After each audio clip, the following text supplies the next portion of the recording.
Hello, and welcome to DIY Expense Tracker.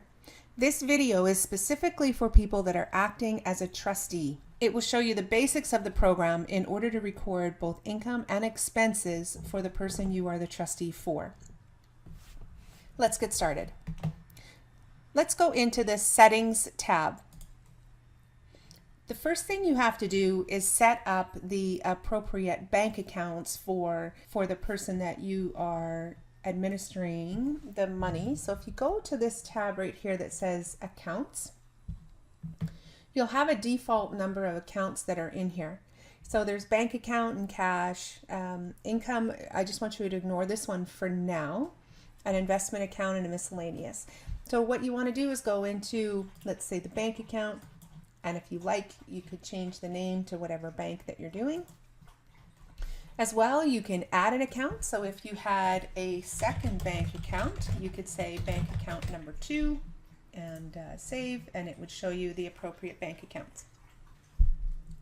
The next part of our setup is to go to the expense types. Under the expense types, you will have a number of accounts that you can actually spend the money to. Note that there are some, usually the ones that are checked, that you cannot change, and they are required for the fundamentals of the program. So in the case of a trustee, you would have to ignore them. A business would need them, but a trustee generally would not. So the expenses that you want to have would go in here. So for example, a cell phone, home care expenses, home repair, trustee fees, utilities, etc. If you'd like to add a new expense type, I'm going to show you how to do it here. Let's assume you need to add a new category that isn't in this list, and we're going to add rent. So you hit new expense type, you would type in rent. This line you would leave, a business would use this, a trustee typically would not, and you hit save, and you can see now it's in your category. So this is a list of all the places that you would potentially spend money. All right, let's go back to settings. And the only other one I want you to go to is the income types. By default, you're given product or services, which of course would not apply in a trustee situation. So if we hit new income type, and let's say we have a Canada pension, and then we could say you have an other pension. So this is basically the types of income that this person would receive. All right, you could delete these if you wanted to delete those, or you could leave them. Okay, great. So we're done this setup. So let's go back to the dashboard, and which just really takes you to the home page. You see there's nothing put in here yet. The first step we're going to go is to sales. Now this should say sales or /income. And starting at the top, this is your, this is just income. This is the year that this pertains in. In this top section right here, let's get rid of this calendar. In the top section right here, this is where you record information. Then in the bottom section, this is where the information shows after you've recorded it. So let's say today you get a payment from the government, and you can choose here whether you want it to say who it's from or if it's just pension amounts or support money. So let's say we want it to say the Government of Canada. It's not in our list, so you would hit the plus sign and you would add it and hit save, and immediately once you do that, you can see it's now in the list. An invoice number, or if you have any kind of reference number, you would put it here. The amount, let's say they got $1,500 from the government. GST, of course, in most cases with a trustee, this will not apply, so therefore GST will come as 0. If it does apply, there's a setting that you can change so that it calculates GST, but for the most part with a trustee, it won't. The type of income, let's say Canada pension. And in this particular section, you could say some kind of notes that you have, and you hit save. And you'll see it goes right here on the bottom. Now let's say they get a second check, and that second check is just from a pension that they had from their job, and you would add it in here, and you could say, let's say it's an other pension, and then you could save. So you can see that the amounts are starting to list here on the bottom.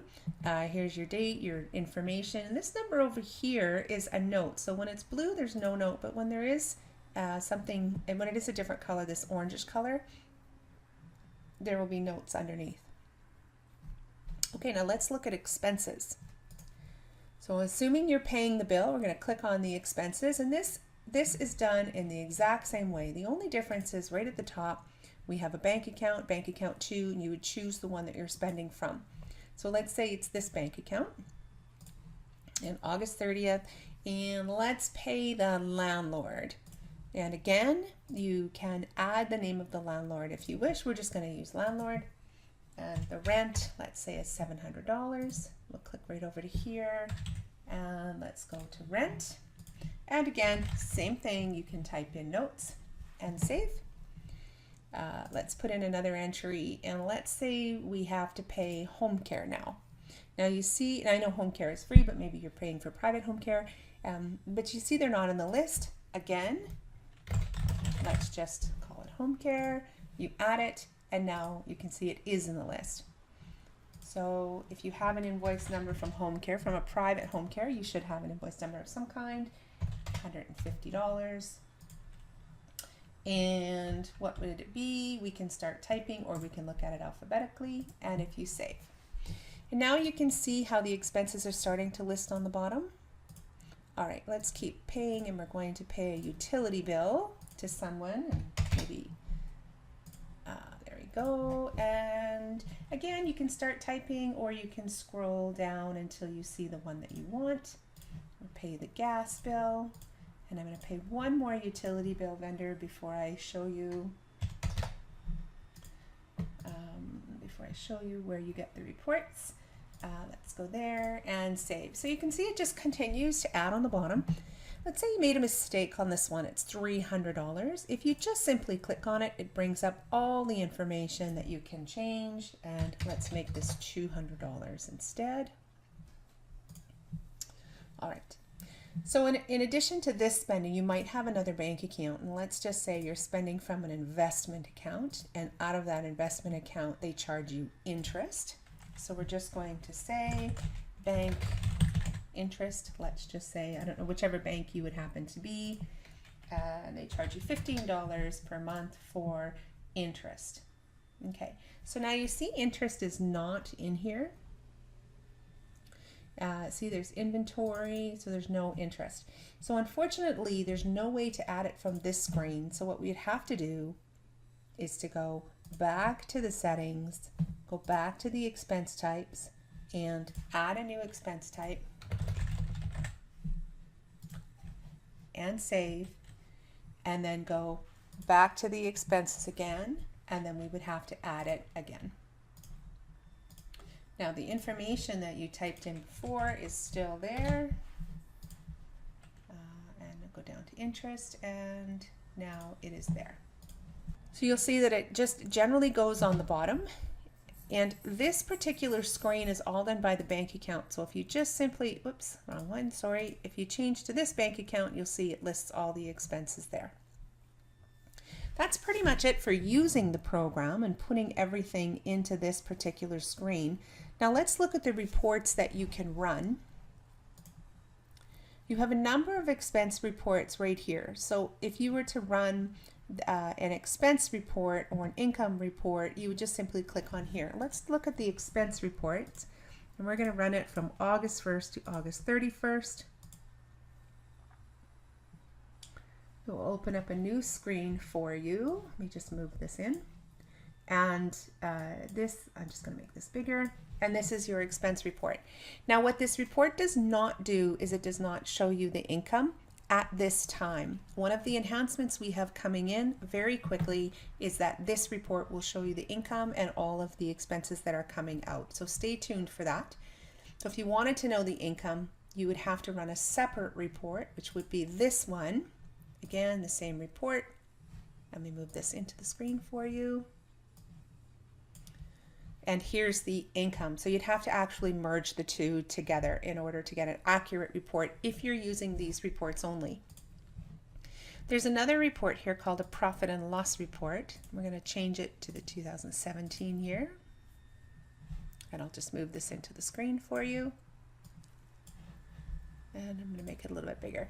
So this report does show you everything for each month. So it shows you the month of August and all the money that you spent in August and how much income is left over.